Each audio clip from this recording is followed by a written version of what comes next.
গোপালের mini washing মেশিনে আমি শুধু গোপালের জামা কাপড়ই কাচি, শুধু তাই নয়, আমি যখন গোপালের ভোগ রান্না করি তখন তোমরা নিশ্চয়ই দেখেছো আমি সব সময় নিচে একটা ন্যাপকিন বিছিয়ে রাখি, যাতে ভোগের কোনো সবজি বা ফল কোনো সময় মেঝেতে না পড়ে।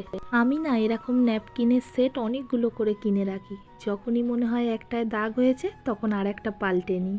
আর যখন এই মিনি ওয়াশিং মেশিনে গোপালের জামা কাপড়গুলো ধোয়া হয়ে যায়, তারপর আমি এই ন্যাপকিনগুলো তুলে ওই মিনি ওয়াশিং মেশিনে দিয়ে দিই। আর এই মিনি ওয়াশিং মেশিনের 10 মিনিটস যে অপশানটা আছে, সেটায় খুব ভালো পরিষ্কার হয় সব কিছু। আর এর প্রয়োজনীয়তাটা আমি সবথেকে বেশি বুঝতে পারি এই বর্ষাকালে, কারণ এতে সব কিছু ধোয়ার পর এর যে ড্রায়ার সিস্টেমটা আছে, সেই ড্রায়ারে যখন আমি সব কিছু দিয়ে দিই 80% জল ওতে ঝরে যায়, যার ফলে একটু হাওয়া পেলেই জামা কাপড়গুলো সব শুকিয়ে যায়।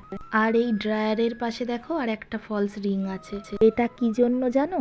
যখন আমরা জামা কাপড়গুলো ড্রায়ারে শুকনো হতে দিই, তখন মেশিনের প্রেসারে জামা কাপড়গুলো ওপর দিকে উঠতে চায়, তখন ওই রিংটা গার্ড করে যাতে জামা কাপড়গুলো ওই বাস্কেট থেকে বাকেটে না পড়ে যায়।